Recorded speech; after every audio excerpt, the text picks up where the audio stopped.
Assalamualaikum warahmatullahi wabarakatuh.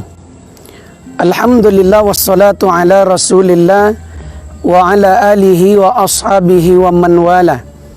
Ashhadu an la ilaha illallah wahdahu la syarikalah wa ashhadu anna Muhammadan abduhu wa rasuluh. Allahumma salli wa sallim wa barik ala Muhammad wa ala alihi wa ashabihi ajma'in. A'udzu billahi minasy syaithanir rajim. Bismillahirrahmanirrahim. Ara'aital ladzi yukadzibu biddin. Wahai Muhammad, tahukah engkau orang yang mendustakan hari pembalasan? Fadzalikal ladzi yad'ul yatim, yaitu orang yang zalim terhadap anak yatim. Wala yahuddu ala ta'amil miskin, dan orang yang tidak mau memberi makan fakir dan miskin. Fawailul lil musallin, celakalah orang yang salat. Alladzina hum an salatihim sahun, yaitu orang yang lalai di dalam salatnya. Alladzina hum yura'un, dan orang-orang yang ria di dalam beribadah kepada Allah. Wa yamna'unal ma'un, dan orang-orang yang tidak mau mengeluarkan zakatnya. Surat Al-Ma'un ayat 1 sampai 7. Kaum muslimin rahimakumullah, pada kesempatan tausiah sore hari ini kita akan mentadaburi ayat Allah Subhanahu wa taala di dalam Al-Qur'an surat Al-Ma'un, surat yang ke-107 ayat 1 sampai ayat 7. Ma'asyiral muslimin rahimakumullah, di dalam ayat ini diterang, artinya adalah orang-orang yang tidak mau mengeluarkan zakatnya atau tidak mau mengeluarkan memberikan barang-barang yang berguna. Surat Al-Ma'un ini termasuk ke dalam kategori surat Makkiyah. Apa bedanya Makkiyah dengan Madaniyah? Makkiyah itu adalah surat yang diturunkan oleh Allah sebelum Nabi hijrah ke Madinah. Adapun surat Madaniyah adalah surat-surat yang diturunkan oleh Allah setelah Nabi hijrah. Buktinya apa? Di antara surat ada namanya surat An-Nasr, idza jaa nasrullahi wal fath. Ini diturunkan oleh Allah adalah ketika penaklukan kota Mekah. Tetapi para ulama memasukkannya ke dalam kategori surat Madaniyah. Kemudian apa isi tentang surat ini? Yang pertama, Allah bertanya kepada kita, Ara'aital ladzi yukadzibu biddin. Kalau dalam terjemah harfiah sering kita baca, tahukah kalian orang yang mendustakan agama? Namun kalau dalam tafsiriahnya, maksud ayat ini adalah, wahai Muhammad, tahukah engkau orang yang mendustakan hari kiamat atau hari pembalasan? Jadi di dalam kalimat ini arti ad-din itu adalah hari pembalasan. Jadi tidak setiap kalimat din artinya agama. Buktinya di ayat ini. Ad-din di sini menurut terjemah tafsiriyah itu adalah hari pembalasan atau hari kiamat. Ada ad-din di dalam Al-Quran, di antaranya surat Ali Imran. Itu memang agama artinya. Contoh, inna dina indallahil Islam. Sesungguhnya agama yang diredhoi oleh Allah hanyalah Islam. Din di situ memang agama artinya. Tetapi sekali lagi kita sampaikan kaum muslimin, ad-din di dalam surat Al-Ma'un ini artinya adalah hari pembalasan. Tahukah kalian orang yang mendustakan hari pembalasan? Ini pertanyaan Allah kepada kita. Ya. Jadi ada tafsir bil ma'sur namanya. Ya, ketika Allah bertanya, Allah yang langsung menjawab. Al-qari'ah, mal qari'ah. Wa ma adraka mal qari'ah. Ini contoh ayat yang lain. Ya, hari kiamat. Ya. Apa itu hari kiamat? Tahukah engkau apa itu hari kiamat? Yauma yakunun nasu kal farashil mabthus. Ya, hari kiamat adalah di mana ketika itu ya gunung-gunung bagaikan kapas yang berterbangan. Begitu kata Allah Subhanahu wa taala. Ya, sama dengan ayat ini, ara'aital ladzi yukadzibu biddin? Tahukah kalian orang yang mendustakan agama? Lalu dijawab oleh Allah, fadzalikal ladzi yad'ul yatim. Yang pertama adalah orang yang zalim terhadap anak yatim. Ya. Yang termasuk mendustakan agama, mendustakan hari kiamat itu kata Allah adalah fadzalikal ladzi yad'ul yatim. Ya, yaitu orang yang zalim terhadap anak yatim. Ya. Bagaimana bentuk zalimnya? Ya. Mungkin orang tuanya sudah meninggal. Ya. Yang dikatakan yatim itu kan bapaknya yang meninggal, ayahnya yang meninggal. Ya, sementara ia ketika itu masih kecil, sehingga belum ada yang menopang ekonominya. Itulah yang dikatakan dengan yatim. Ya, rupanya orang tuanya yang meninggal ini, ayahnya ini mempunyai harta warisan. Ya, lalu dikelola oleh saudaranya ini, saudara yang meninggal. Apakah adiknya atau kakaknya? Ya, dikelola. Karena anak ini masih kecil.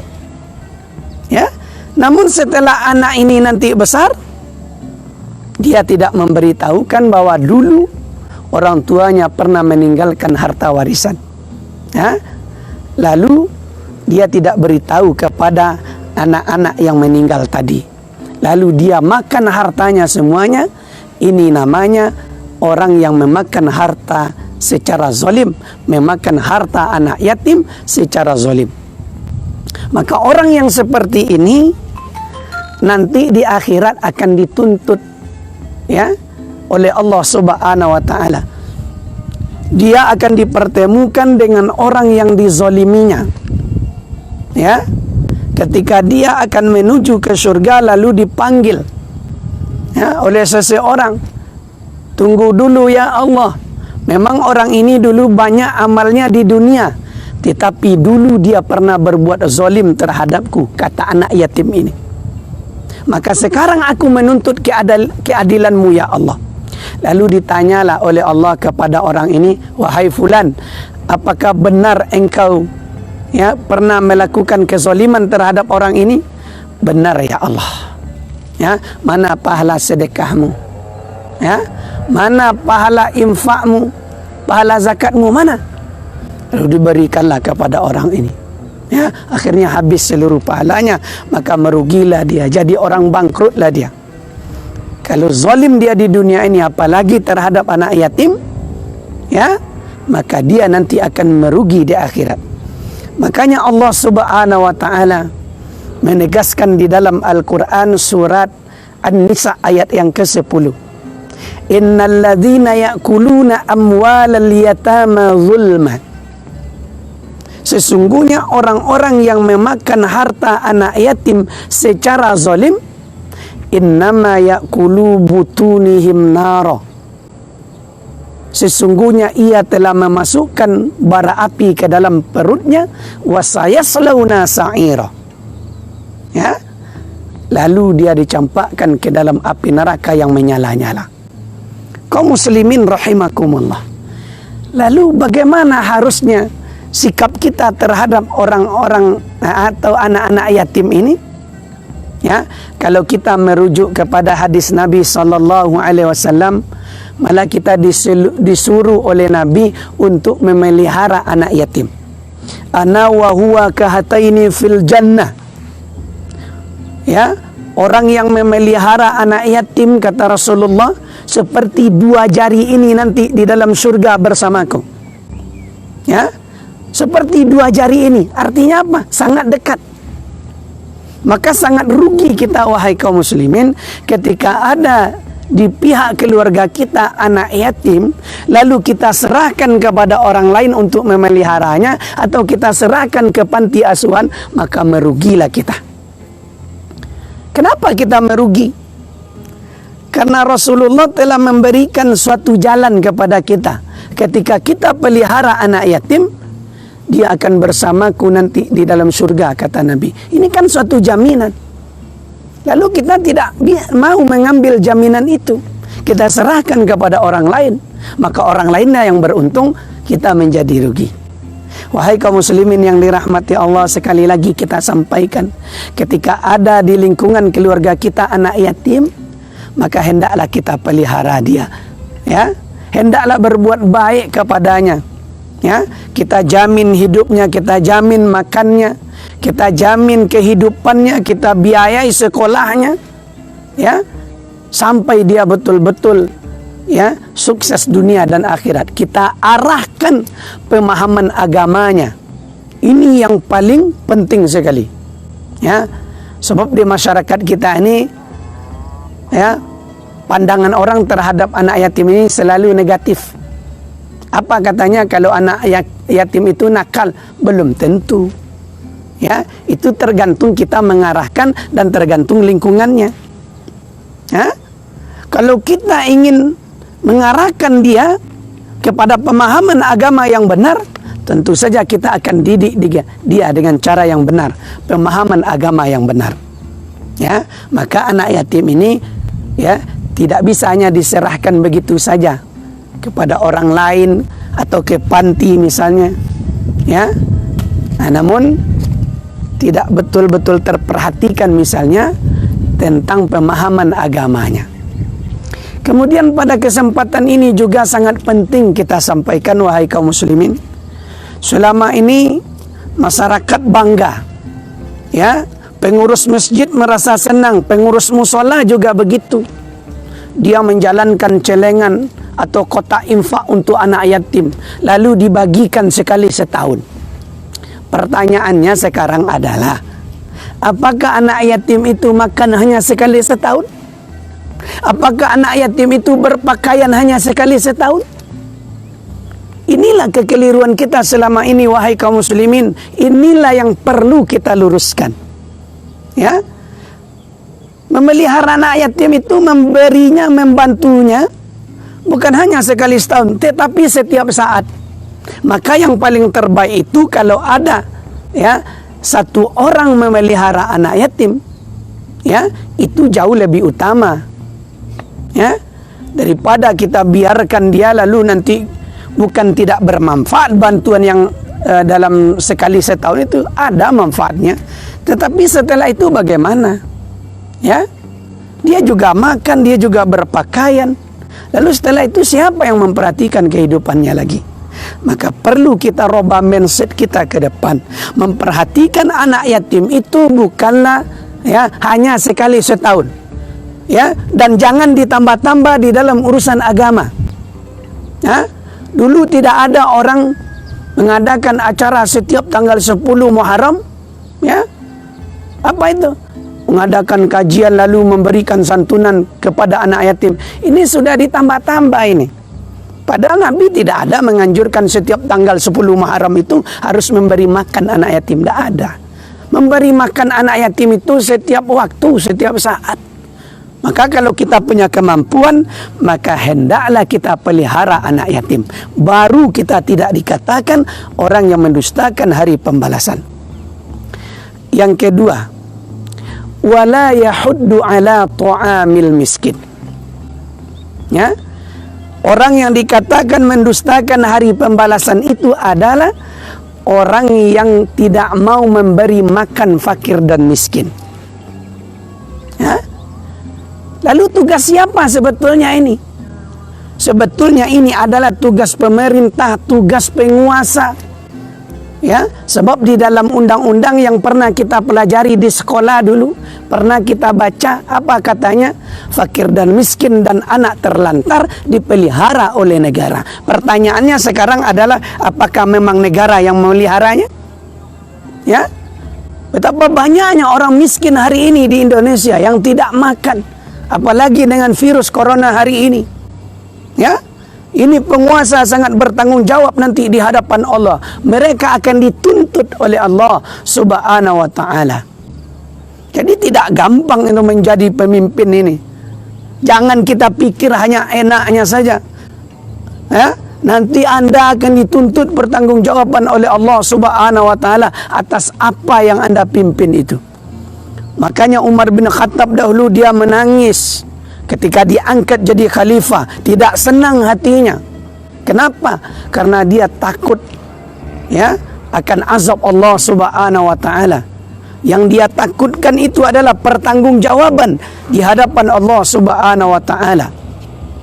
Kalau hari ini manusia jadi pemimpin enak, diberi fasilitas, diberi mobil dinas, dikawal kemana-mana, ya enak. Tapi pertanggungjawaban nanti bagaimana? Apakah Anda tidak pikirkan, wahai para pemimpin? Jangan enaknya saja Anda pikirkan, tapi tolong pikirkan juga bagaimana pertanggungjawaban di hadapan Allah Subhanahu wa ta'ala, karena ini yang paling besar. Ya, kenapa Umar menangis? Karena nanti dia tidak sanggup. Seandainya, kata beliau, ada 1 ekor kambing saja yang tidak makan di pelosok desa, di pelosok kampung, maka Umar akan diminta pertanggungjawaban oleh Allah Subhanahu wa ta'ala. Itulah yang menyebabkan Umar bin Khattab menangis. Ya, tidak senang hatinya diangkat jadi pemimpin. Tapi pemimpin hari ini malah dia senang adakan syukuran, dia undang orang ramai-ramai. Bangga dia jadi pemimpin. Ya, tetapi dia tidak sadar bahwa pertanggungjawabannya di hadapan Allah sangat berat. Ya.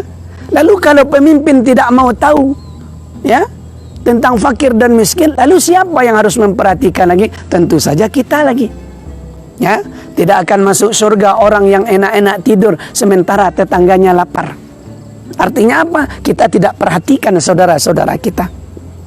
Dulu Nabi pernah memberi nasihat, ya, memberi masukan kepada salah seorang sahabat, Abu Zar Al-Ghifari.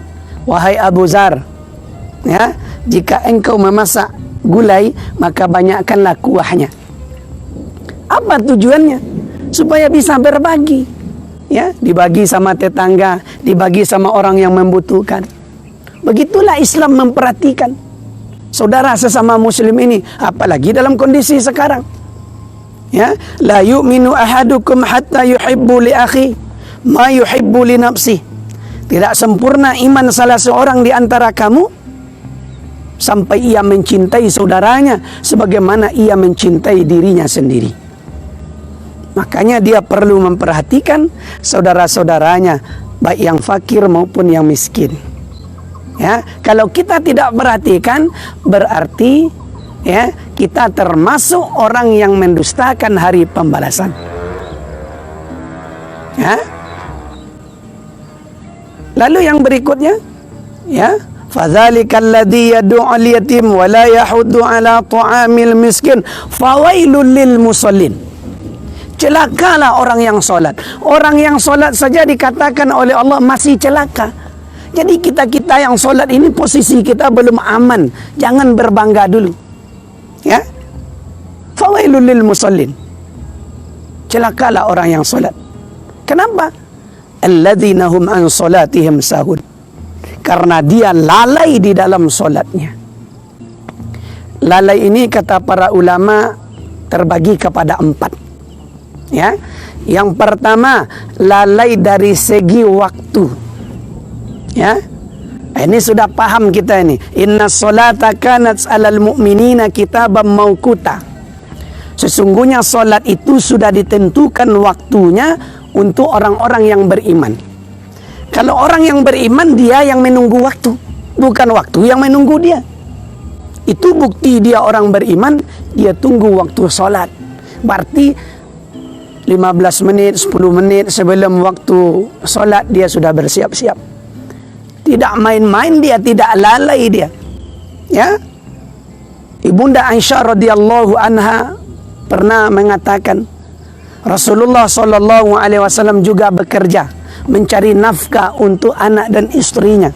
Namun ketika waktu solat sudah masuk, beliau tinggalkan seluruh urusannya. Beliau tinggalkan seluruh pekerjaannya, lalu beliau berwudu, lalu menuju ke tempat solat. Itu yang dilakukan oleh Nabi sallallahu alaihi wasallam. Berbeda dengan manusia hari ini. Dia sudah tahu waktu solat, bahkan sudah terdengar suara azan. Ya? Apalagi pejabat-pejabat dia sedang rapat, lalu ada yang interupsi supaya dihentikan dulu rapat. Ya? Namun dia tidak mau. Jawabannya apa? Tanggung. Sebentar lagi. Karena solat juga waktunya panjang. Ya? Tidakkah kalian tahu, wahai para pejabat, wahai para pemimpin, yang mengaku sebagai orang-orang yang memimpin di negeri ini, ketika kalian lalai dari solat, maka kalian telah meruntuhkan agama kalian sendiri. Karena kalian tidak mau menegakkan solat itu. Ibnu Mas'ud radhiyallahu an pernah bertanya, "Ya Rasulullah, apakah amalan yang paling baik?" Lalu Rasulullah menjawab, "Solatlah anda di awal waktu." Ya, kalau kita tahu solat di awal waktu itu adalah yang paling afdal, yang paling utama, lalu kita lalai, maka kita akan mendapat dosa. Ya, bagaimana kalau kalian dipimpin oleh seorang pemimpin yang suka meremehkan solat, melalaikan solat? Lalu aku balik bertanya, kata Ibnu Mas'ud, apa yang harus aku lakukan ketika itu ya Rasulullah? Jangan ikuti orang yang seperti itu. Solatlah engkau di awal waktu, kata Rasulullah. Kalau dia ingin rapat, melanjutkan rapatnya, tinggalkan saja. Jangan pedulikan dia. Begitu kata Rasulullah sallallahu alaihi wasallam. Ya, lalai dari segi waktu. Siapa yang tidak tahu hari ini lagi tentang waktu solat? Ya, sudah ada jadwalnya semuanya. Berbeda di zaman Rasulullah dulu, berbeda dengan sahabat dulu. Ketika itu jam belum ada. Orang ketika melihat waktu solat, dia melihat perjalanan matahari. Ya, kalau matahari sudah agak condong, ya, mulai tergelincir, ini menandakan waktu zuhur telah masuk. Ya, begitu dulu. Sekarang apa? Jam tangan ada, jam dinding ada, ya, di HP ada jamnya. Siapa orang tidak tahu lagi? Ya, di kalender ada waktu solat. Semuanya ada karena kemajuan teknologi. Siapa yang tidak tahu lagi hari ini, ya, tentang waktu solat? Ya, itu lalai yang pertama. Yang kedua, lalai dari segi syarat dan rukun solat. Dia tidak perhatikan, ya, tentang syarat dan rukun solat. Dia tidak perhatikan, ya, tentang sifat solat Nabi. Ya, bagaimana tuntunan Nabi sallallahu alaihi wasallam, ya, ketika solat dia tidak perhatikan. Padahal Nabi telah menyampaikan dalam hadisnya yang sahih, diriwayatkan oleh Imam Al-Bukhari, apa kata beliau? Sallu kama ra'aitumuni usalli. Salatlah kalian sebagaimana kalian melihat aku solat. Ya, kata Rasulullah kepada para sahabat ketika itu. Ya, maka diperhatikan semuanya oleh para sahabat, mulai dari takbir sampai salam. Ya, diperhatikan tata cara takbir. Di antaranya diajarkan oleh Nabi kepada kita tata cara takbir itu, ya, rapatkan jari, kata Rasulullah. Ya, tata caranya ada dua, satu batasnya daun telinga, dua boleh di bahu ini. Satu, dua. Itu yang diajarkan oleh Nabi. Lalu ketika takbir, letakkan tangan kirimu di atas dadamu, tangan kananmu di atas tangan kirimu. Cara meletakkannya boleh begini, boleh dipegang begini. Ya, terserah kita mau pilih yang mana. Tapi banyak kita lihat dari sebagian kaum muslimin ketika dia solat, macam-macam caranya solat. Ya, dia menganggap itu yang paling benar. Kenapa? Karena dia mengikuti hawa nafsunya. Ya, karena dia dulu diajarkan oleh gurunya begitu. Ada orang solat begini, Allah Akbar. Ke sini, ke samping. Mana ada dalil yang seperti ini? Tidak ada. Kami belum pernah menemukan dalil ada orang sholat lalu diletakkan di atas lambung. Padahal Nabi sendiri melarang ini. Jangan kalian sholat seperti sholatnya orang Yahudi. Bagaimana itu? Dia meletakkan tangannya di atas lambungnya. Adapun masalah naik ke atas dada, ke bawah, dekat perut, itu hanya perbedaan mazhab saja. Tidak usah terlalu dipersoalkan. Ya, sebagian ada juga kelompok yang terlalu mempersoalkan. Kalau masalah furu'iyah ini tidak usah terlalu dipersoalkan. Ya, yang kita persoalkan itu orang yang tidak sholat. Tapi orang yang sholat mau ngikut mazhab yang mana terserah. Ya, oh kita tidak perlu mazhab. Ini Anda terlalu sombong ini mengatakan kalau begitu. Ya, lalu yang kita ikuti selama ini siapa? Kan imam mazhab itu juga mengikut hadis Nabi SAW. Oh saya langsung dari hadis Nabi sajalah, tidak usah pakai mazhab. Karena ada juga kelompok yang berpemahaman seperti itu, sehingga timbullah polemik, timbullah perselisihan, ya. Lalu akhirnya hati ini rusak, ya. Dia hanya mempersoalkan masalah furu'iyah nih, masalah fikih. Tapi ketika masalah akidah dia banyak diam. Ya, ketika umat Islam dilecehkan, ketika umat Islam dibantai, nggak ada komentar. Tapi kalau masalah fikih, masalah furu' dia keras. Terbalik ini. Ya, begitu kaum muslimin yang dirahmati oleh Allah Subhanahu wa taala. Jadi takbir yang diajarkan ini salah satu contoh saja, ya. Ya, takbir saja. Jadi ada di sini bau, kemudian batas daun telinga. Ada bapak takbirnya lewat ke sini. Nah, ini mazhabnya apa ini? Siapa yang dia contoh? Nggak ada diajarkan oleh Nabi seperti ini. Sudah tangannya jarang begini, lewat lagi di atas telinganya. Padahal Nabi hanya mencontohkan begini. Ya, Allahu Akbar. Nah, menghadap ke arah kiblat, dirapatkan batasnya daun telinga atau sebatas bahu. Itu salah satu contoh. Kalau kita tidak perhatikan persoalan ini, berarti kita termasuk orang yang mendustakan, itu termasuklah lalai. Ketiga, lalai dari segi kekhusyukan. Ya, lalai dari segi kekhusyukan. Pertanyaannya sekarang, apakah khusyuk itu tidak tahu sama sekali? Oh, bukan. Apakah ketika kita sholat kita tidak pernah mendengar bunyi-bunyian, misalnya motor lewat, mobil lewat, betul rumah kita, ya, dekat pinggir jalan, kedengaran oleh kita. Apakah kita tidak khusyuk ketika sholat? Ya. Dulu Nabi ketika sedang sholat pernah diketuk pintu oleh Ibunda Aisyah. Lalu Nabi bukakan pintunya. Lalu Nabi lanjutkan, ya, sholatnya. Pernah dalam riwayat kita juga baca ketika Nabi sholat malam, ketika Nabi mau sujud, rupanya Aisyah tidur di depannya. Ya. Lalu kaki beliau mengarah ke tempat sujud Nabi. Lalu dicubit oleh Nabi. Apakah ketika itu Nabi tidak khusyuk?